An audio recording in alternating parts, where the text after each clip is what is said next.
दूसरी परिस्थितियां देख रही हैं, वहां क्यों नहीं जवाब दिया जाता है, तौबा की बात क्यों नहीं की जाती? जब तालीम की बात आएगी, मदरसा एजुकेशन की बात हो या जनरल एजुकेशन की बात, वहां बातें दूसरी बनाई जाती। अब मुसलमानों ने पढ़ना शुरू कर दिया है। पहले तो आप हजरात कहा करते थे कि मुसलमानों में रुचि ही नहीं है पढ़ने, और जब मौलवियों ने IIT में दाखिला दिलाना शुरू कर दिया, मेहनत करके तैयार करके,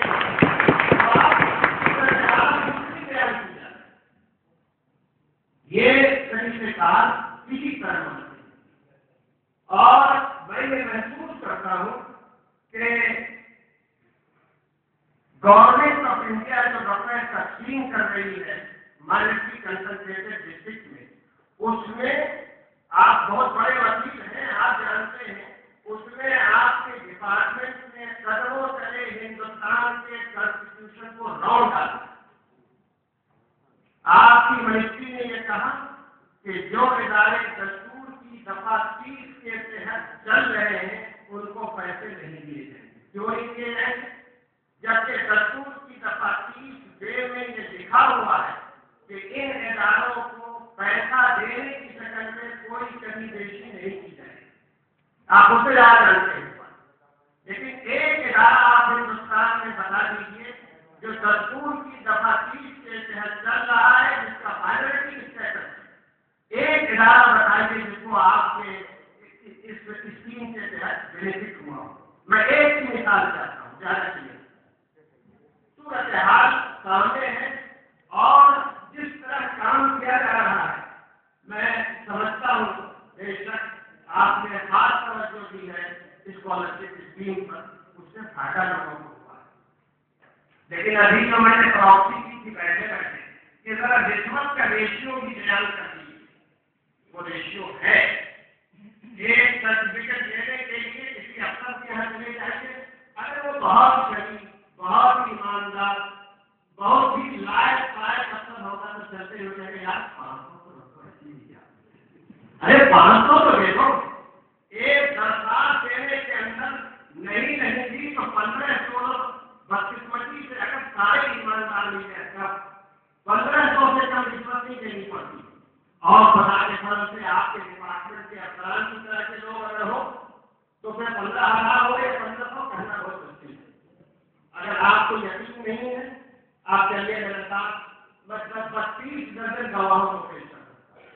यहाँ बात की गई कस्तूरबा गांधी विद्यालय की, और सैयदा साहबा यहाँ तशरीफ फरमा है। हालांकि वो लड़कों की तालीम के लिए भी उतनी ही उनकी जिम्मेदारी है जितना लड़कियों की, लेकिन वो अपनी जिन्स की वकालत करते हुए लड़कियों की तालीम पर ज्यादा जोर देते हैं। हमें उससे कोई इख्तलाफ नहीं है, अगर मुस्लिम लड़कियों की भी तालीम हो गई तो हमारी औलाद पूरी हो। मैं वो लाली वाला मौजूद हूँ जो मुस्लिम लड़कियों को पढ़ाना चाहता है, लेकिन इस हिंदुस्तान में मुसलमान रह कर पढ़ाना चाहता है। मैं आवाज बदमाश किस्म की लड़कियों के तैयार करने का कायल नहीं, साफ बात। मुसलमान रहेगा और इस मुल्क में तालीम हासिल करेगा, यह हमारा बुनियादी हक है, किसी को छीन नहीं। अभी आपके सामने मौलाना फजल साहब ने पूरा डाटा किया। अब डाटा की कई जो बात रह गई है वो मुझसे सुनी। ठाकुरगंज किशनगंज का एक पार्क है, वहाँ TTP यहाँ स्कूल खुला हुआ है। आप चलिए मेरे साथ, मैं आपको दिखाऊंगा कि वहाँ जहाँ मुसलमानों की आबादी 78% से ज्यादा है और उस ब्लॉक के अंदर मुसलमानों की आबादी 87% से ज्यादा है, ठाकुरगंज में। वहाँ TTP के अंदर मुसलमान लड़कियों की तादाद 6%। जहाँ नहीं किया गया वहाँ तो नहीं किया गया। जो बेईमानी और डंडीमारी की गवर्नमेंट ऑफ इंडिया ने, साफ शब्दों में कहता हूँ, वो डंडीमारी तो की, उसका असर ये हुआ कि स्टेट में जब उसका इम्प्लीमेंटेशन होता है तो वहाँ अफसरान भी डंडीमारी करते हैं कि भाई कौन का तो कोई पूछने वाला नहीं है, जिसका डंडी मारो कोई बात नहीं। ये सूरत हाल है। मैं एक बात और भी तालीम की बात की जाती है। सैयदा साहब और सलमान साहब नोट कर ले इस बात को। जन शिक्षण संस्थान एक प्रेस्टीजियस स्कीम है गवर्नमेंट ऑफ इंडिया। हिंदुस्तान में कितने मुस्लिम NGOs को दिया गया है मुझे रहता है। SGSY रूरल डेवलपमेंट की स्कीम है, बहुत बड़ी स्कीम।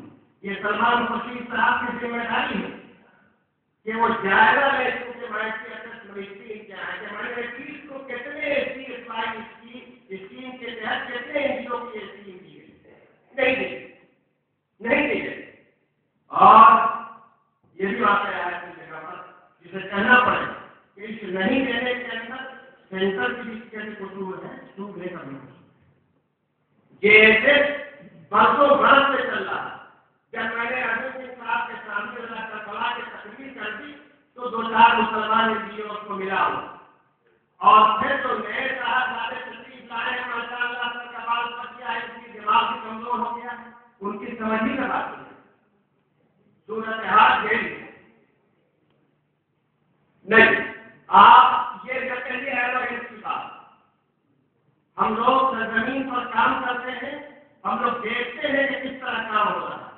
सूरत हाल ये है कि कपिल सिब्बल साहब से मेरी बात हो रही थी, उसके माइनॉरिटी के डॉक्टर की बात हो रही थी।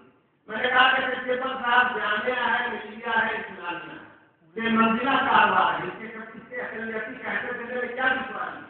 फरमाने लगे कि मैं तारीख को किस तरह ऊपर रखूं। उसके बाद जब मैंने जवाब दिया तो उन्होंने फरमाया कि आप आर्गुमेंट करते हैं।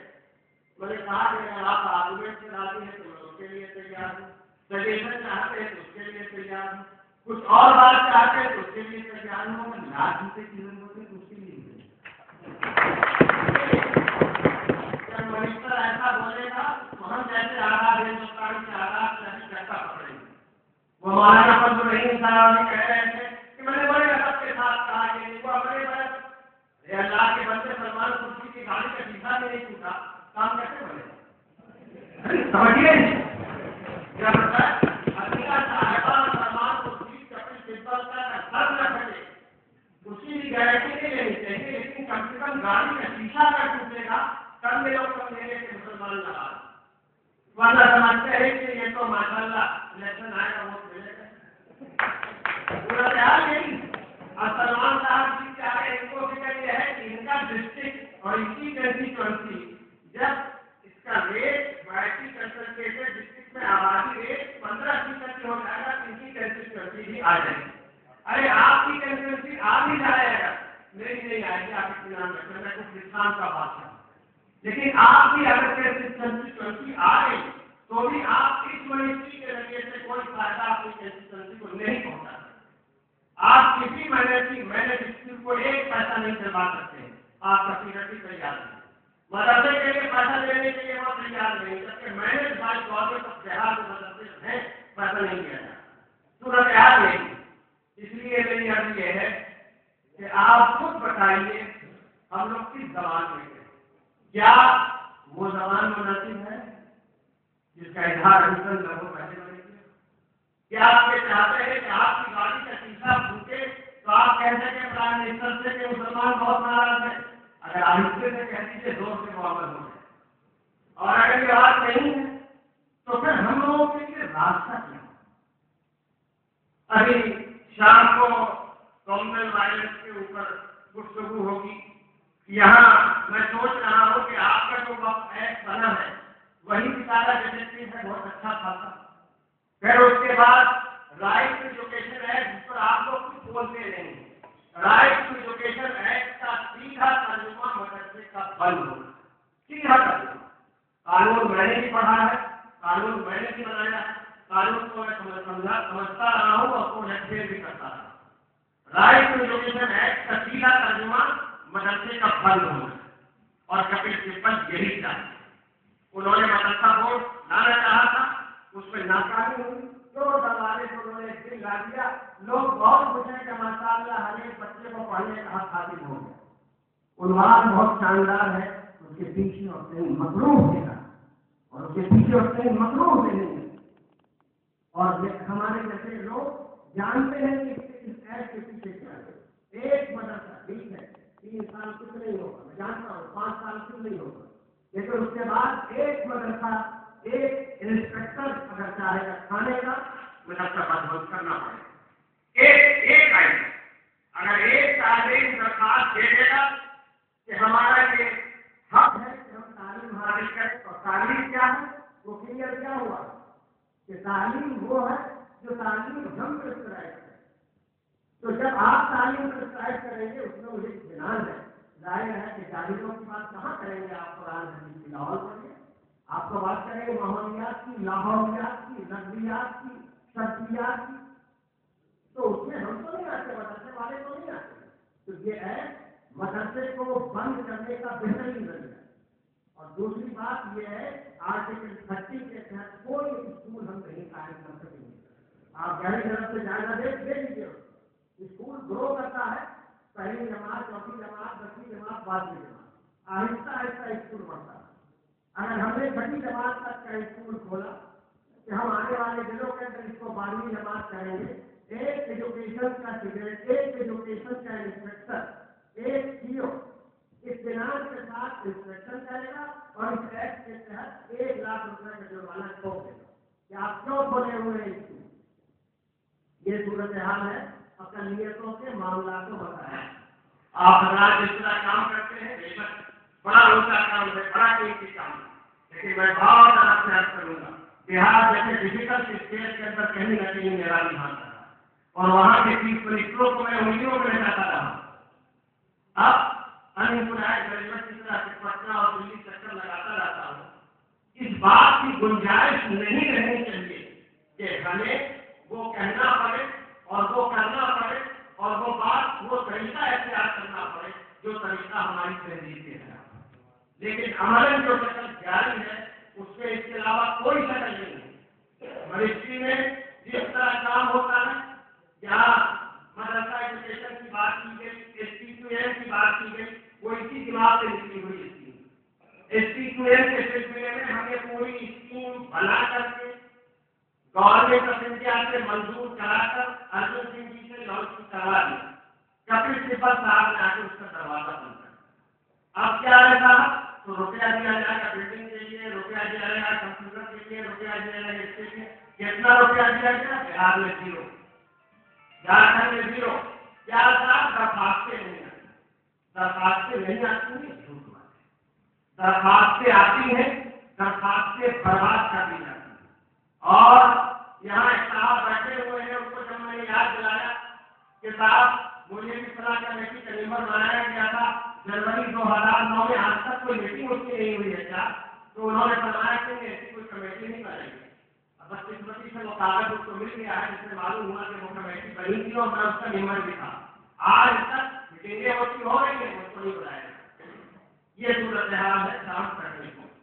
اس لیے میں آپ سے عرض کروں گا کہ تمام مشنری کو گہرائی کے ساتھ صاف کرنے کی ضرورت ہے. ایک داستان یہ جو آپ حضرات آفیسروں کی رپورٹ پر اعتماد کرتے ہیں، تھوڑا سا ہم لوگوں کی بات کے لیے اعتماد کیا.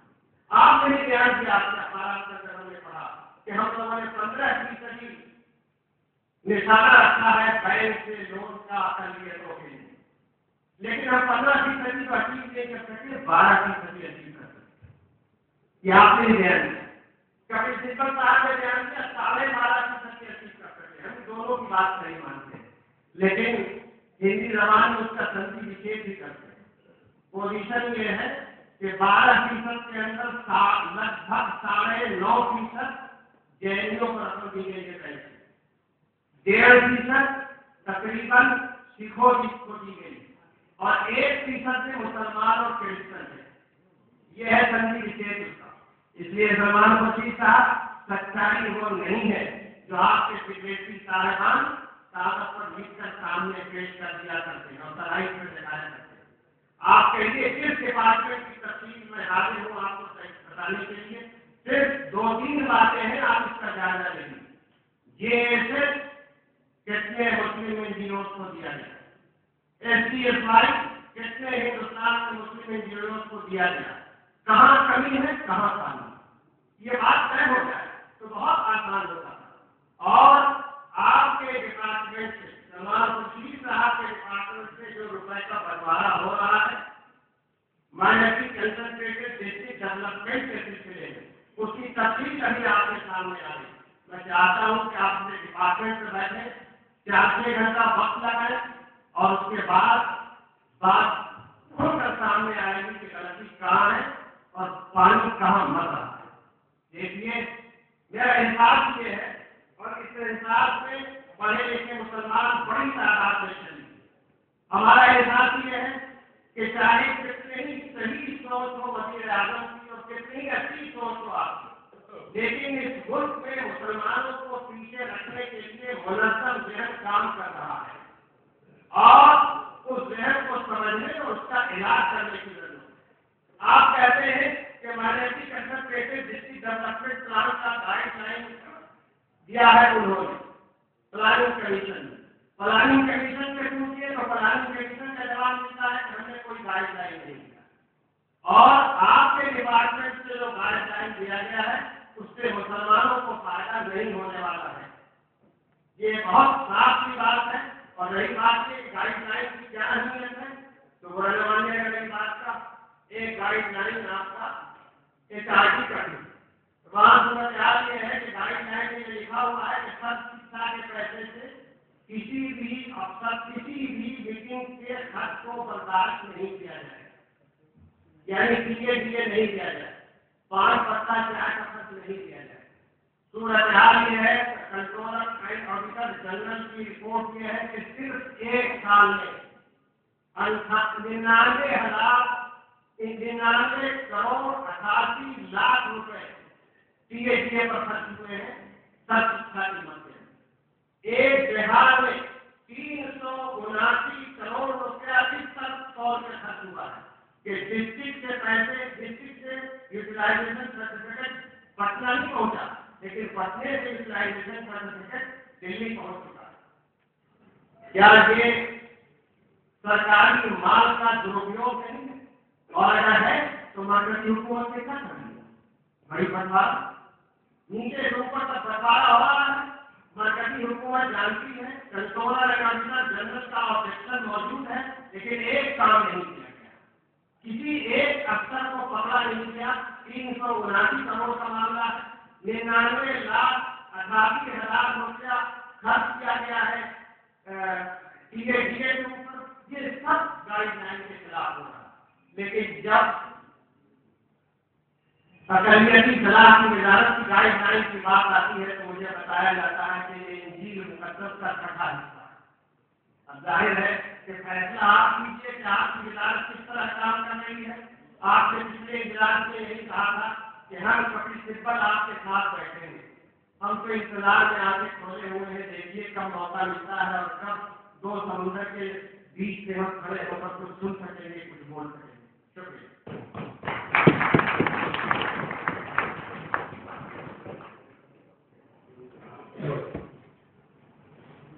ہندوستان کی مشہور سوشل ایکٹیوسٹ اور انہد کی مینیجنگ ٹرسٹی محترمہ شبنم ہاشمی صاحبہ سے اس میں درخواست ہے کہ تشریف لائیں اور کریمنل وائلنس کے تعلق سے اپنے خیالات کا اظہار فرمائیں. آپ کا